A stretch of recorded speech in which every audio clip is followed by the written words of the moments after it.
Thanks again for your time this afternoon. I hope that this will be helpful for you. I know thinking through, there was a lot of hard work that everybody put in 2015 to make ICD-10 a successful transition for your practice. We're grateful for the opportunity to work with you through that. So part of the question of what we want to talk about today is why in the world are we still talking about ICD-10? And let me start by telling you a story. As a kid, one of my favorite movies was Raiders of the Lost Ark. You remember this? It was that adventure movie. Harrison Ford was in it. He starred as Indiana Jones.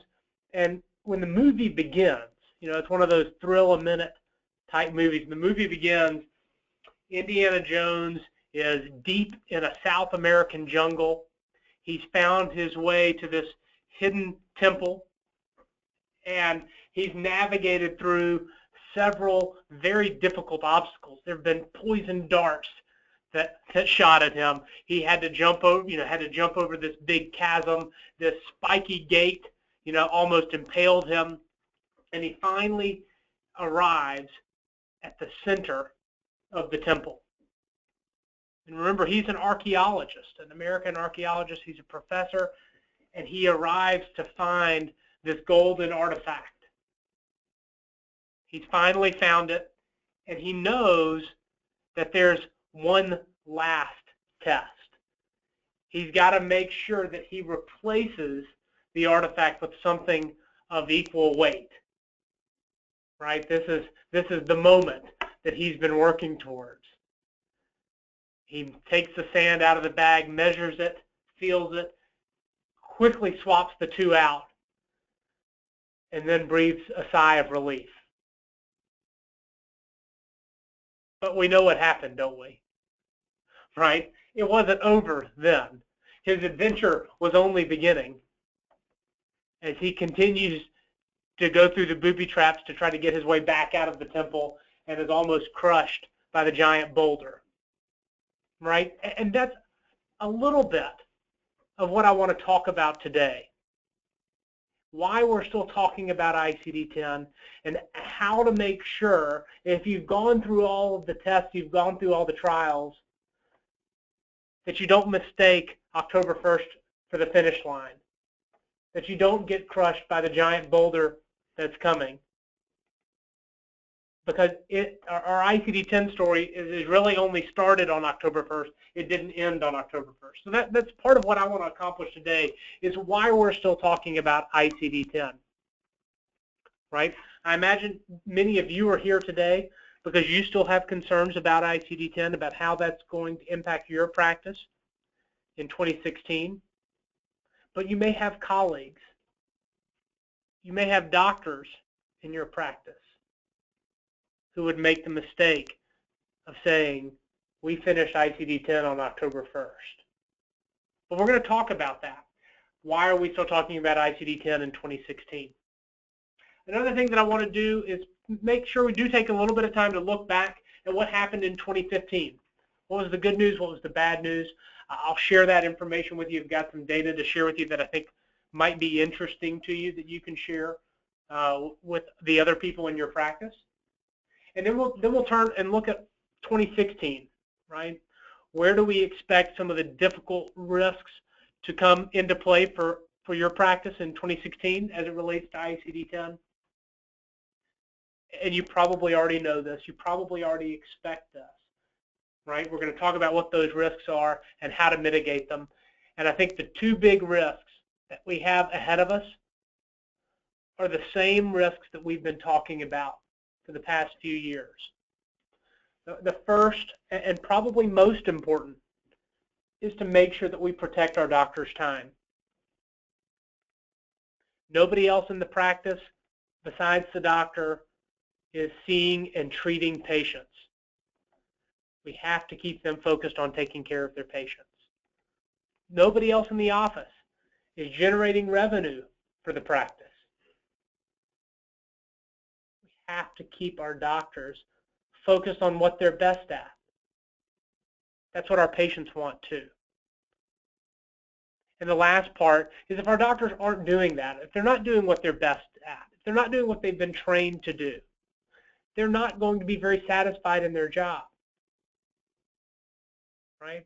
And we all spend a lot of time at work. We want to enjoy and love what we do. You know, we certainly here at White Plume love getting to work with each of you as clients. That's what makes work fun for us. And we want work to be fun in your practice also. But at the same time, you do need to get paid for those patient encounters. And that requires having everything coded correctly. It requires jumping through the hoops that the payers put out in front of you. And it requires adjusting to the changes that come from the payers. So we're going to talk about what those risks are, how to know how at risk your practice might be, and then some things that you can do and start doing now to mitigate those risks. As Shelley mentioned, I'll make sure that we leave time for questions, and we'll try to answer as many of those as we can at the end of the webinar today. But that doesn't mean you have to wait till the end to ask those questions. If you're just joining us, welcome. Take a minute just to find the questions panel on the far right of your screen. There's a questions section there. You can ask questions there as we go. Nobody will see those except for Shelley and myself. So feel free to ask the question that's on your mind. Chances are, if you're thinking it, somebody else is too. Okay? So that's what I hope that we're going to accomplish over the next 50 minutes. That's what I want to walk through. And what I hope that you'll be able to take away is that ICD-10 has only just begun. ICD-10 was not over on October 1st. Indiana Jones was not safe when he finally reached the idol. There was still more work ahead of him, and there's still more work ahead of us. And that means that we're going to have to continue to make adjustments to how you handle ICD-10. Remember, nobody's ever done this before. The providers haven't, and the payers haven't. You will have to adjust and continue to be flexible as you go through the rest of 2016. An important question to know that I hope you'll be able to answer at the end of the webinar today is, how at risk is your practice? What is your unspecified code rate? Right? And what does that mean for my physician productivity and for my revenue cycle? So that you can put processes in place to protect your doctor's time, to let them continue to be focused on taking care of patients, and make sure that you get the right code the first time. Okay? So I told you, I wanted to tell you the story about Indiana Jones because I think it's helpful to have that picture in your mind. But let me share some of the data with you as well. If you remember, in the ramp up to October 1st, in the build up to ICD-10, what a lot of people were concerned about was that denials would increase, that cash flow for the practice would dry up.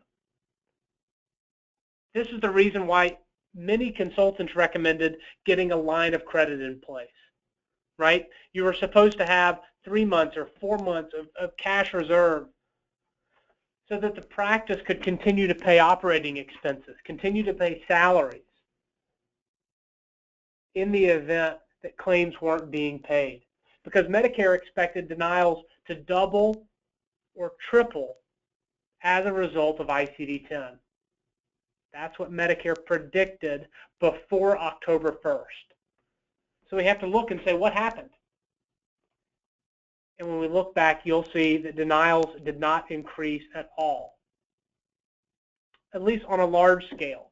There may be some of you that have seen a payer or two where you've seen an increase in some of your denials. But when we look at the data, this is data that was published by CMS.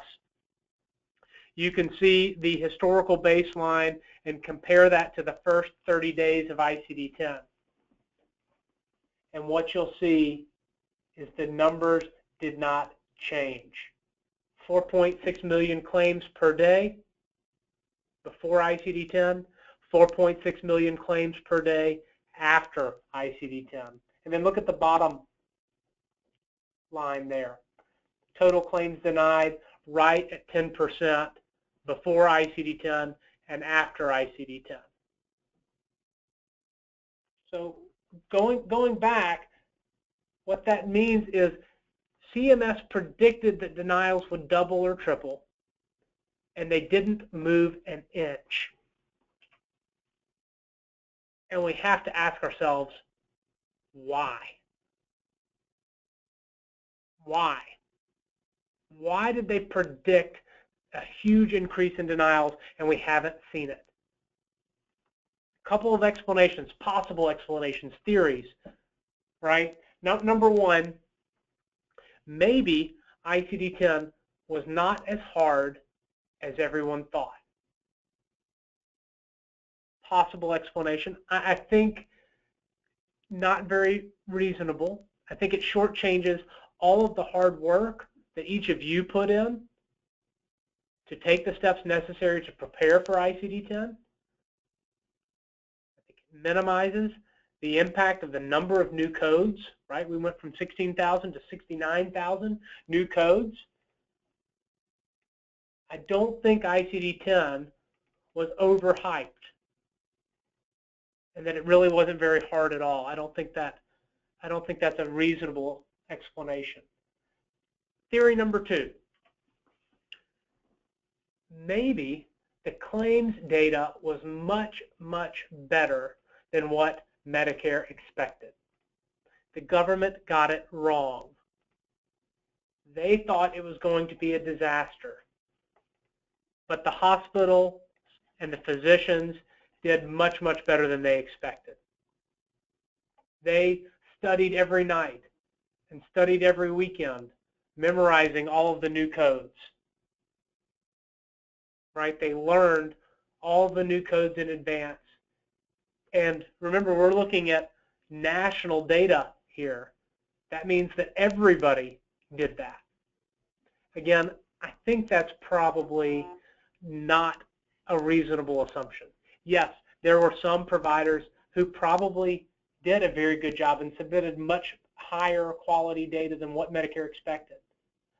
But I don't think that can explain nationally why this was the denial rate hasn't moved at all. I think the most realistic explanation is that we haven't seen the real impact of ICD-10 yet. We haven't seen the real impact. That real impact, the risk for increasing denials is still ahead of us, not behind us. And when we look back at what happened at 2015, I think that theory gets reinforced. So let's look at what happened in 2015 with ICD-10 so we can take a look forward at 2016. The good news of 2015 is that we've survived October 1st, right? The world did not come to an end, right? Do you remember what it was like on the night of Wednesday, September 30th? You had made all of your plans, dotted all of your I's, crossed all of your T's, but there was still the unknown of what the next day held. I remember that. I remember going out to dinner with some of my coworkers here at White Plume, and we were celebrating the hard work that we had put in to get our clients ready, and we were prepared to come back early the next day and be ready for any problems that came in the door. But we survived. Everybody was prepared. Vendors, clearinghouses, payers, providers, hospitals, the government, everybody was prepared. The world did not come to an end. And that's certainly something worth celebrating. Patient care didn't suffer. Claims got paid. Right? And a lot of people will attribute some of that, if not all of that, to the fact that CMS introduced this, quote, grace period. Do you remember this? There was a press release in July, joint press release between Medicare and the AMA, announcing that they would not deny claims for lack of specificity for the first 12 months. Right? A lot of people viewed that as a grace period, viewed that as good news. And it certainly lowered the bar for what had to happen on October 1st. That's the good news of what happened in 2015. What's the bad news of what happened in 2015? I'm going to turn right around and say it was the exact same thing. It was the fact that CMS has delayed any denials due to unspecified codes. Now, how can that be both a good thing and a bad thing? It was a good thing because it certainly helped a lot of practices. It was a bad thing because it allows poor workflows to be successful. It was a bad thing because it allows bad habits to be reinforced. right? If you're coding and using a lot of unspecified codes, maybe more than you should, and you're getting the types of results that you want today, it makes that much harder to expect that change coming forward, right? And at the same time, you also have practice leadership who's taken their eye off the ball. They assumed that ICD-10 was over on October 1st. They didn't have a meltdown, and so they're not being vigilant. They're not watching for the types of problems that we expect to see in 2016. Just as a quick refresher of what CMS said, they said they would not deny claims for lack of specificity before October 1st, 2016. This was for Medicare only. It was not for Medicaid. It was not for any of the commercial carriers. Most of those carriers have followed suit, right? Most carriers have followed suit. But they are under no legal requirement or congressional action to wait until October 1st to do that.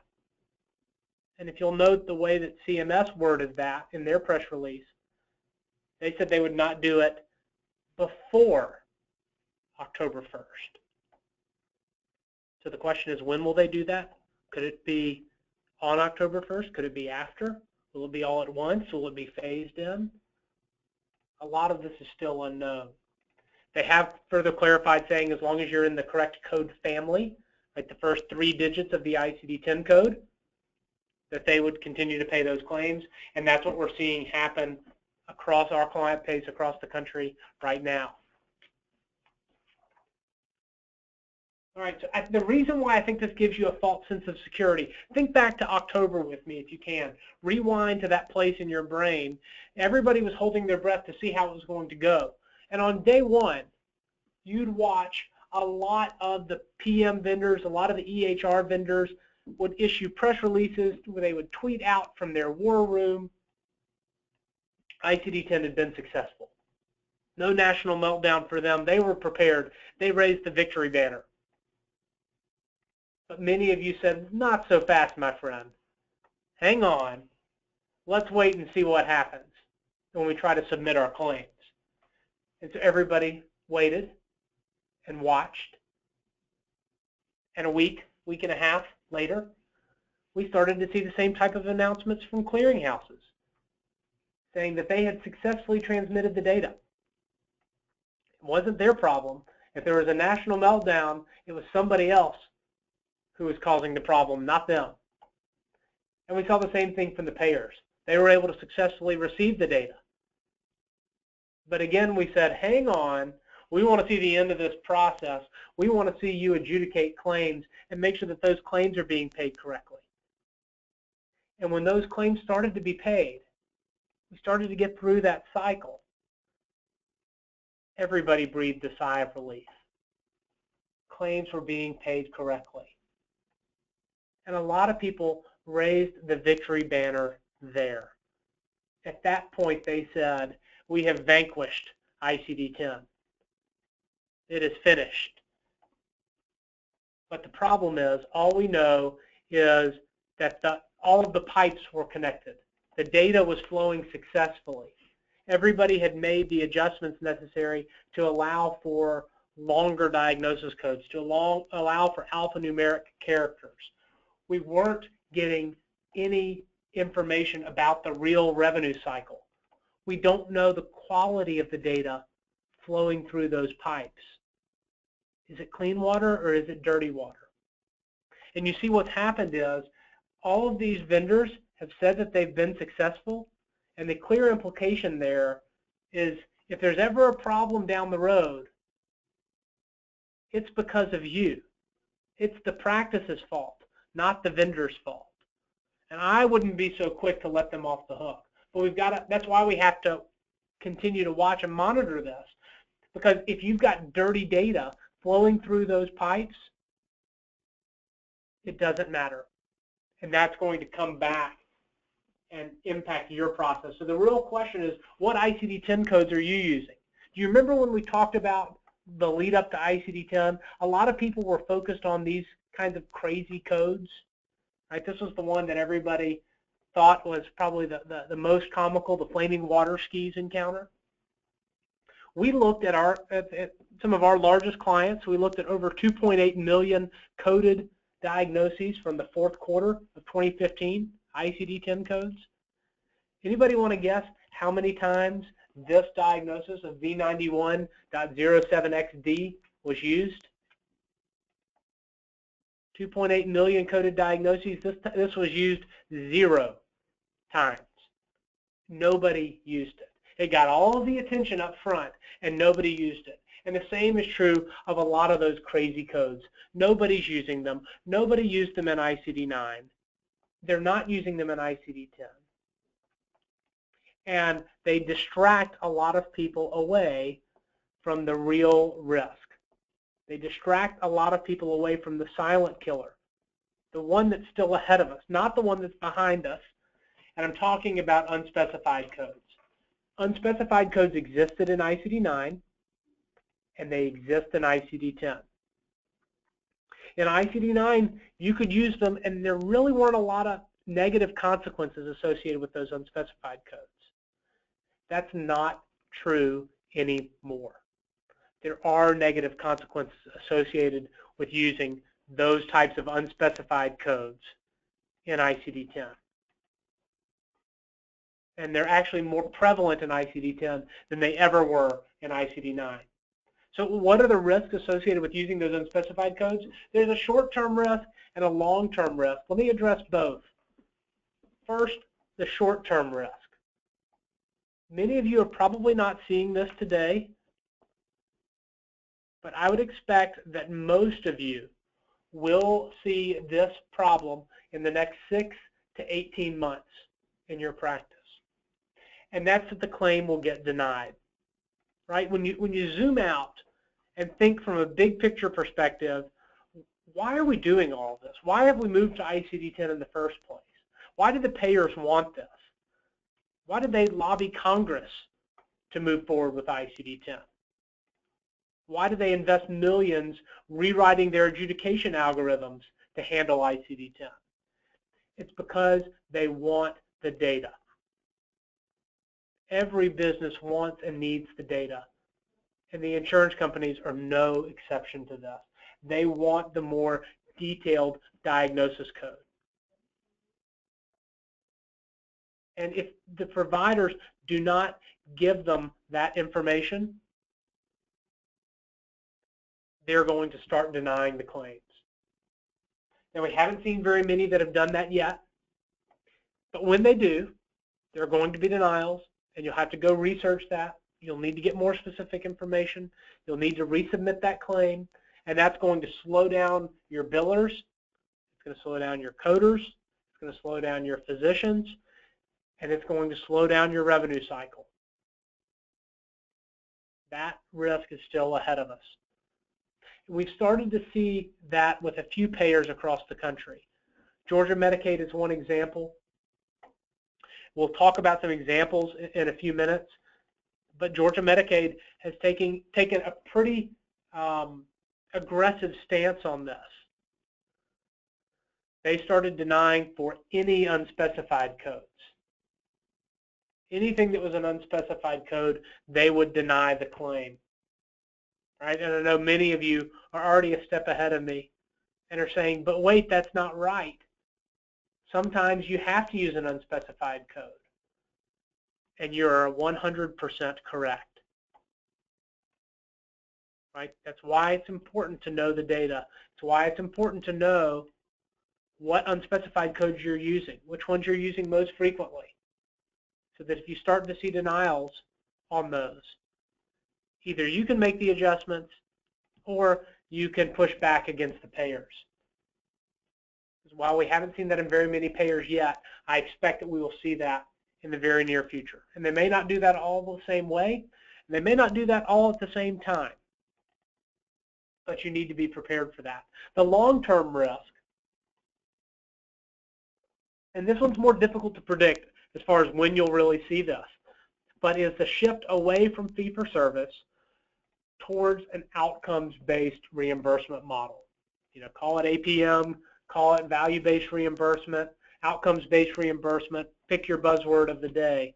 But in that world, where we're moving away from fee-for-service towards outcome-based reimbursement, it's all about the expected outcome for that patient compared to the actual outcome for that patient.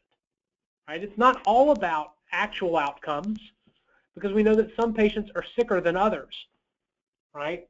That's been one of the critiques of capitated plans from the 90s, and what's been incorporated in with ACOs and some of the Medicare Advantage plans today are the risk-based models, where they're using diagnosis codes, they're using HCC codes to determine how sick those patients are. And if you're using an unspecified code, you are not fully demonstrating how sick your patient is, and you're putting your reimbursement at risk. So we want to code as specifically as we can, both to prevent the short-term risk of denied claims and lost productivity, and the long-term risk of declining reimbursement. So how commonly are these codes used? Let me share some data with you that I think might be helpful for you. When you try to look out there and say, what's happening across the country? We believe the national average of unspecified code usage is at about 31.5%. Right? Means 30, basically 30 out of every 100 diagnoses are unspecified codes. It may be a little bit worse than that in certain areas and certain specialties. We think that's a good rule of thumb that you can use. That's based on National Institute of Health data. The most recent year that they released that information was 2014. We're still waiting on the 2015 data. It may be just a touch higher. All right. What that means is if you have one diagnosis per claim and your payers start to crack down on that, your denial rate may jump from 10% to 30%. Right? And we're right back into that problem that Medicare predicted of denials doubling or tripling because of ICD-10. That's the bad news. Here's the good news, is that we've looked across our client base, and the average for white plume clients is much, much lower, just over 10%. And part of that is a lot of our clients are larger practices.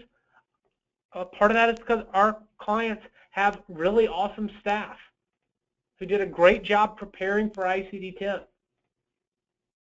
And I encourage you to share this type of information with your management team. Share it with your providers.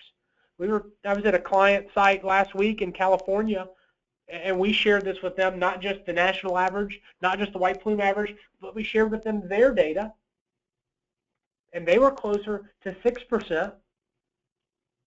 And in the middle of the meeting, they stopped me and said, hold on just a second. We need to call in our CEO because I want to share this information with him. And they took that as an opportunity to brag on the work that they had done, how well they had prepared for ICD-10, to show that the transition was not just a result of luck, but of hard work, and that they were doing better than other practices across the country. So it's nice to know what the national average is. It's nice to know what the white plume average is, but what you really need to know is what is your average. What codes are you using, and how does that put you at risk going forward? Let me share with you some examples, because we have looked at a lot of data across our client base, and I'll show you how you can figure out what this is for your particular practice. But some of the most commonly used unspecified codes, and you'll start to see where the problems are. All right? The first one that we'll look at is osteoarthritis, M19.90. This is unspecified osteoarthritis of an unspecified site. If you were to go look this up in the code book, you'd see that there were 95 other ICD-10 codes that could be used in addition to this unspecified code. Now, when we look at the data, what we found is 11% of the time, when clients are using an osteoarthritis code, they're using this unspecified code. 11% of the time, when a client is using an osteoarthritis code, they're using an unspecified code. And this particular code is unspecified as far as the type of osteoarthritis, meaning it could be primary, it could be secondary, it could be post-traumatic. It's unspecified as far as the joint, shoulder, elbow, wrist, hand, finger, knee, hip, ankle. And it's also unspecified as far as the laterality, right? This is one that's very unspecified. It's very likely that the payers will start to crack down on this quickly because it's used all the time. Another example, move away from the musculoskeletal system, C50.919, malignant neoplasm of an unspecified site of the breast. You look this up in the code book, you'll find that there are 54 total ICD-10 codes available. The unspecified code is being used more than half of the time, right? And you ask, why is it being used so frequently? There's a couple of different reasons, a couple of different culprits here. You may have an unspecified ICD-9 code on your electronic superbill, and it's mapping to an unspecified ICD-10 code. That's easy to correct. You maybe aren't using Excel capture to capture this information. You're using a cheat sheet, or you're using your EHR doing a code search, and the unspecified codes are coming up first, and the doctor's not paying attention. They're choosing the code very, very quickly. And there are no negative consequences for that today. But when the payers start to deny for that, you need to be prepared so that you can modify your workflow so that you can get the right code the first time. This one is unspecified again as far as the site, upper inner, upper outer, lower inner, lower outer, right? Unspecified as far as laterality is concerned as well. We need to be more specific. The last example that I'll show you, otitis media, H66.90. See this all the time. Unspecified otitis media, unspecified ear.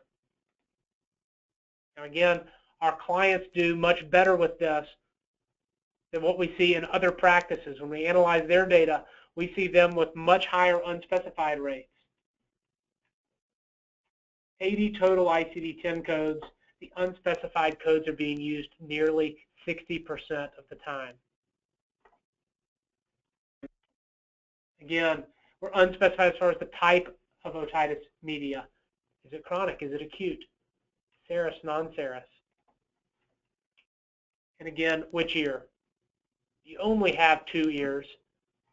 It was either the left ear, the right ear, or both.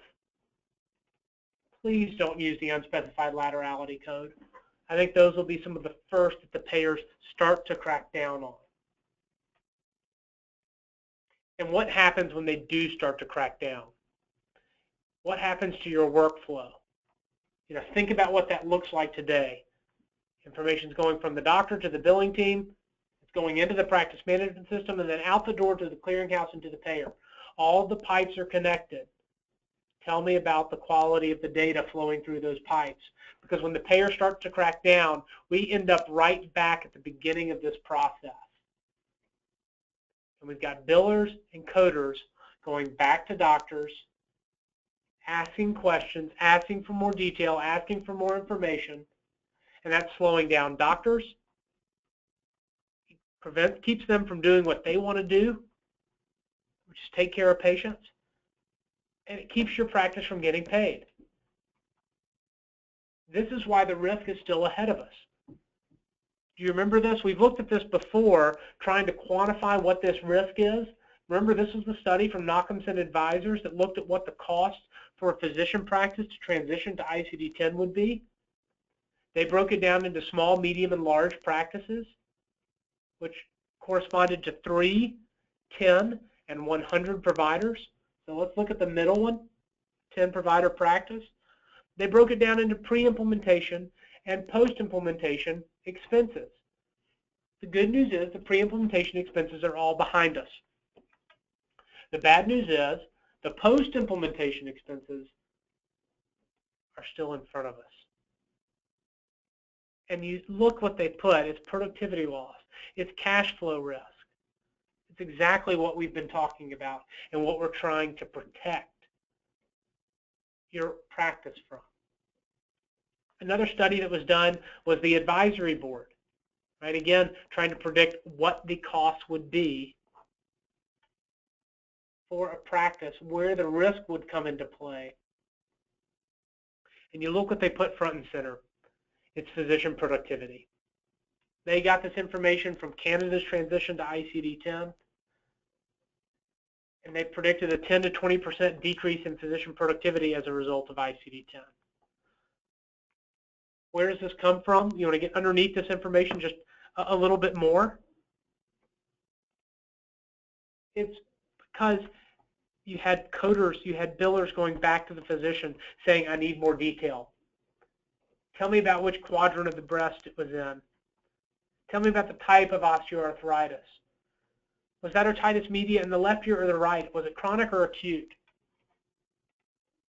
And the time to answer those questions took, on average, 45 to 90 minutes per provider per day. The problem with that is our doctors do not have that amount of time. Even if you cut that in half and say it's 22 to 45 minutes, where are your doctors going to find that kind of time? They can't see fewer patients in a fee-for-service world where they're paid off of their productivity. They can't see fewer patients. And I think it's unfair to ask them to spend time at the end of their day answering those types of questions. That's not what they're best at. That's not what they want to do. But at the same time, you have to get paid. You have to get those claims paid. And it's going to take billers or coders longer to do it. Right? Again, we haven't seen a lot of this productivity hit yet because I think most of the impact of ICD-10 has been delayed by the Medicare grace period. Coder productivity, you'll see a dip in that at the beginning, but you will get some of that time back as you get more familiar with the codes, as you get more familiar with the requirements from the payers. And then when you look at the far right-hand side of this slide, you'll see the rework productivity.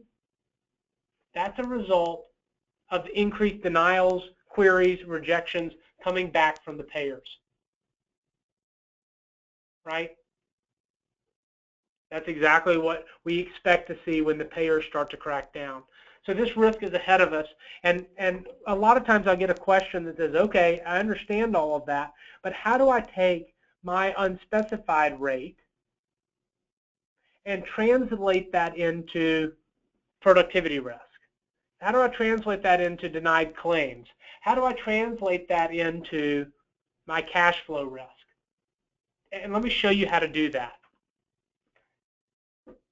Once you get your unspecified rate and you try to figure out what it means, let's take, for example, this example that you see on this slide. A 10 provider practice.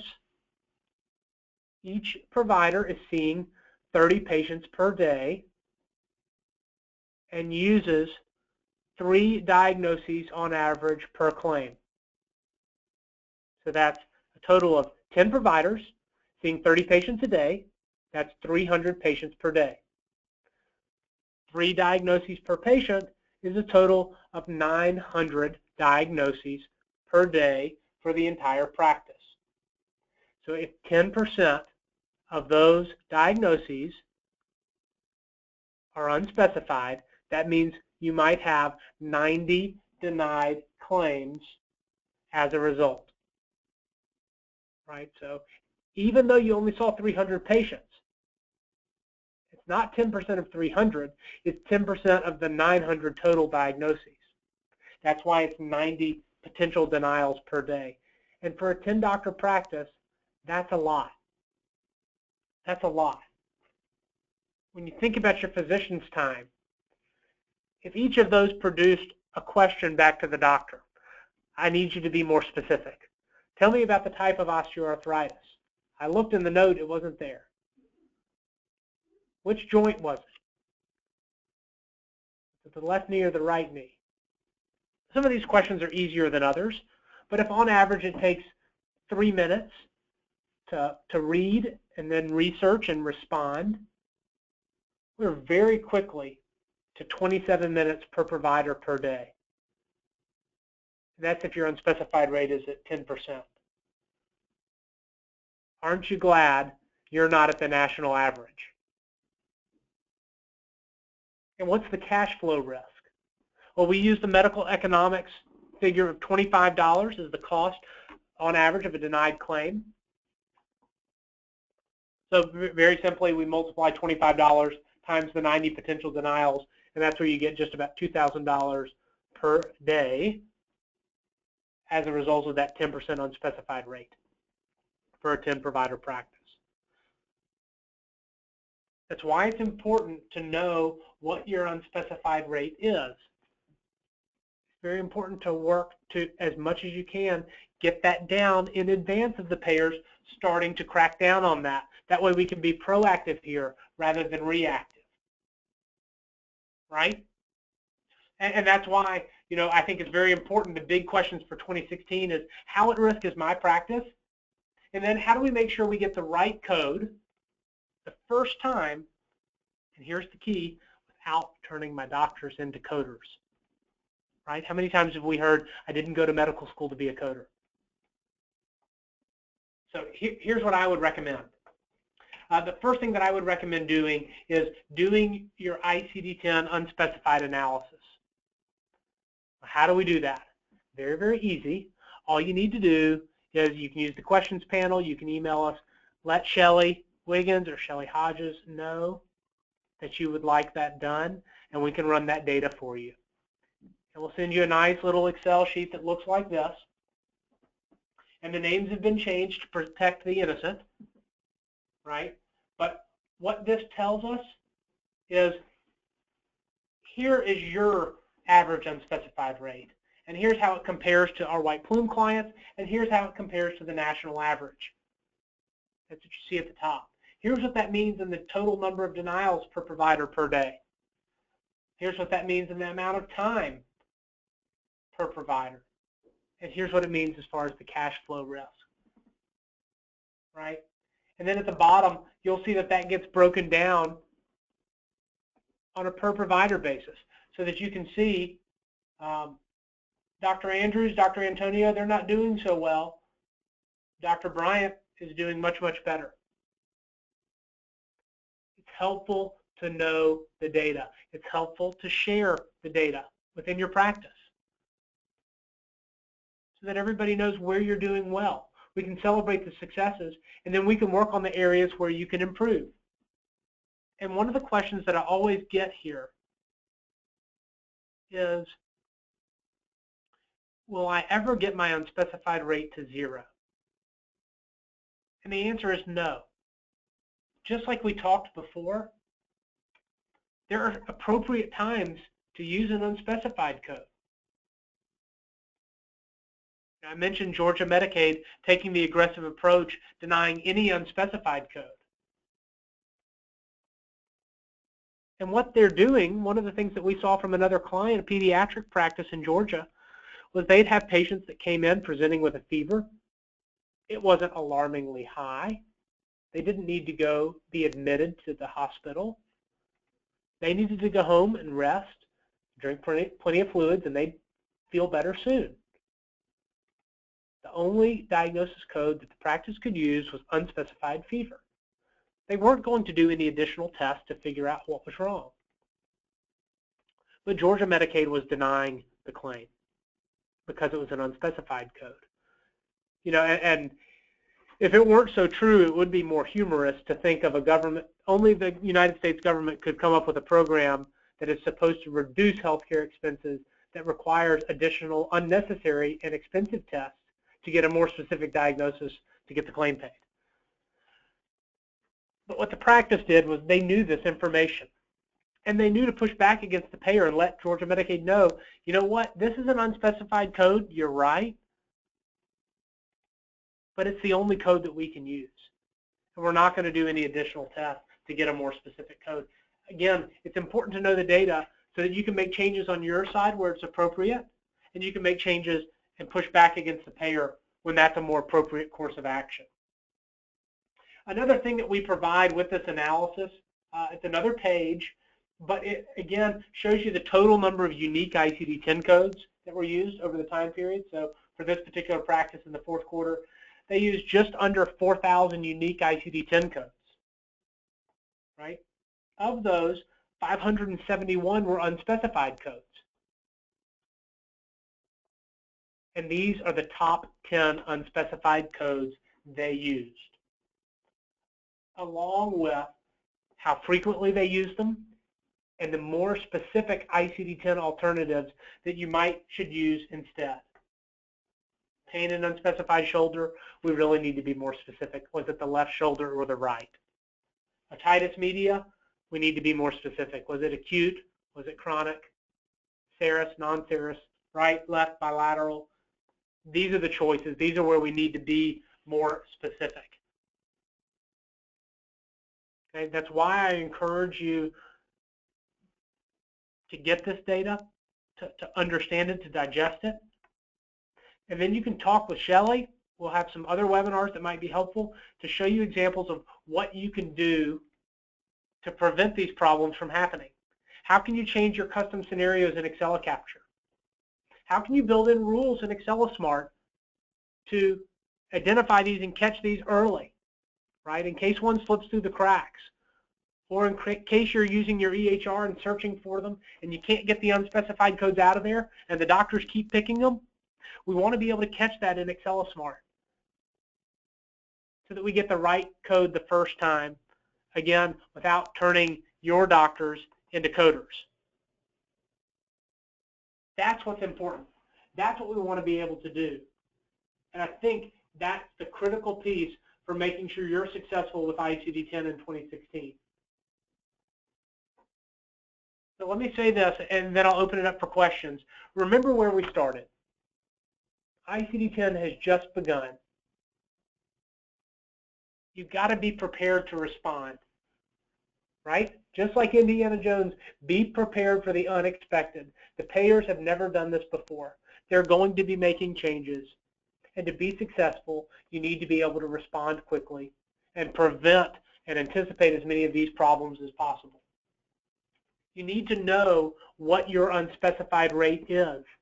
And you need to know how that translates into risk for the practice so that you can make sure that your workflows are set up to protect your doctor's time, to keep them focused on taking care of patients, and make sure that you get the right code the first time. If you can do those things, you can be successful with ICD-10 in 2016. Thank you so much for your time. I'm trying to answer as many questions as I can in the last few minutes that we have.